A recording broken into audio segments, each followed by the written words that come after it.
How about po sa akin, sir? Ayaw nila ibigay indemnity ko. Pauwi na ako next month. Ano po gagawin ko? Kasi di naman ako makapunta sa office mismo. Kasi wala akong day off at bawal ako makalabas dito.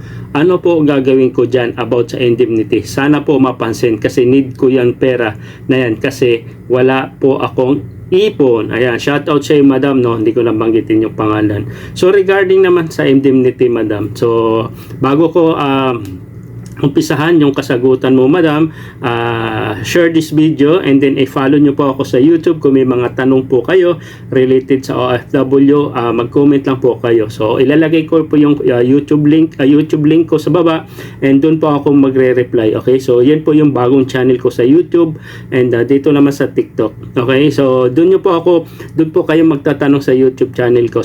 Please support my YouTube channel. Brand new po yan, kahapon ko lang po ginawa, bagong bago. Okay, kung may mga tanong kayo related sa OFW, kung kaya ko naman sagutin, why not? Okay, so anyway, doon sa hindi pa nakakilala, by the way, upload ko na lang uli ngayong month of September, no? September, ano ba ngayon, 27. So, mahigit 2 months po, hindi na ako nakakapag-upload related sa OFW. So, ngayon po, magbabalik po tayo and yan, supportahan nyo po yung pagbabalik ko and subscribe nyo rin po ako sa aking bagong YouTube channel. Kasi dito po sa TikTok, ang dami pong nagme-message, hindi ko po nare-response maigi yung mga katanungan. So, ang suggest ko naman po, kung may mga tanong, direktan nyo na po ako itanong. Okay? Kasi may mga hello po, hi po. So, para mas mapipili ko po yung mga gagawin ko ng content. Okay? So, click nyo lang yung link sa baba.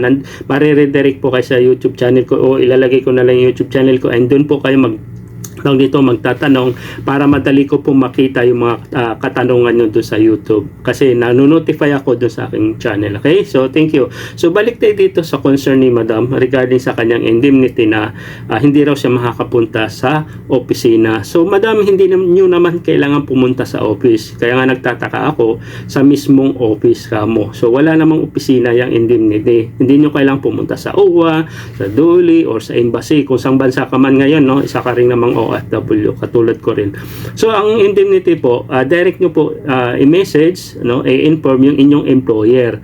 Okay? So, itanong nyo po sa employer nyo regarding sa indemnity. So, wala kang binanggit kung ilang taong ka na. So, hindi ko ma-advise kung ilan yung magkano yung makukuha. So, ang indemnity po, usually 1 month sa every contract. Kung 2 years contract po natin, 1 month po ibibigay. Yung iba po binibigyan 2 months. Napakaswerte nyo po. Ang point ko lang dito is meron dapat, ang indemnity po, yan po yung ASB or yung end of service benefits natin. So karapatan po natin manggagawa o mga OFW na meron po tayong makukuhang end of service or yung indemnity na tinatawag. So sabihin nyo po, bago po kayo umuwi, kung may ticket na po kayo, so ipaalam nyo po na meron ganun. Kasi mayroon tayong mga employer na mabait at karamihan hindi talaga nagbibigay ng ganyan. Okay? Parang wala sa kanila. Pero alam nila na meron talaga yan kasi sila naman, empleyado naman sila kung saan bansa sila ngayon. So, kailangan nyo po ngayon, pag hindi binigay, tapos sasabihin, pagbalik, medyo mag-aalangan ka na nun. Kung ilang years ka na at hindi binibigay, alam nyo na pagka ganun. Diba? Kasi ako, pagka ganun, hindi ko na binabalikan. Depende kung kailangan ko lang talaga na bumalik para kahit wala ng indemnity kasi dahil sa sahod. Pero kung matagal ka na at gusto mo lumipat sa ibang company o sa ibang amo, huwag nyo na pansinin yung indemnity kung ayaw ibigay, no? Para maka-exit ka lang. Pero kung mabait naman yung employer mo, why not, diba? Try nyo, wala namang masama magsabi. Kasi kung mabait naman yung amo mo, ibibigay, ipaliwanag mo. Basta itong tip ko sa inyo, gagawin nyo, yung indemnity nyo makukuha, gagamitin nyo sa pag-aaral ng inyong mga anak. Okay? Kasi sila may mga anak din yan, kaya maintindihan nila. Pero kung sabihin na wala kayong rason, basta kunin lang, medyo mabigat sa kanila yan, pera yan eh. So sabihin mo lang na, madam, amo, kunin ko yung indemnity ko kasi gagamitin po ng aking anak sa pag-aaral. So doon pa lang, may rason, hindi yung basta kunin lang. Bigyan nyo ng magandang dahilan kaya na ibibigay nila. Okay? Kasi yun naman talagang point natin. At saka sayang din po yun. Okay? So, sa mga vacation leave, sa mga ibang video gagawa natin. So, focus lang tayo dito sa tanong ni madam regarding sa indemnity. Okay, so again, wala po kayong at hindi po kayo pupunta mismo sa office. Direct nyo na lang po kunin sa inyong employer at gandahan nyo na po yung explanation nyo. Okay, i-timing nyo na medyo maganda yung mood ng amo natin. Huwag yung basta-basta na lang na high blood tapos biglang hingiin mo ay hindi, mapapaaway ka lang doon. Okay, may gandang tsimpuhan mo ng magandang mood sa iyo. Okay, so yun lang guys. So again, follow my itong account na ito and then subscribe my YouTube channel and focus na rin po ako doon sa account na YouTube about sa OFW. So doon ko marireplyan. So sa pamamagitan ng content natin is nakakatulong tayo kahit papano. Hindi po tayo gobyerno, hindi po tayo dole, embassy.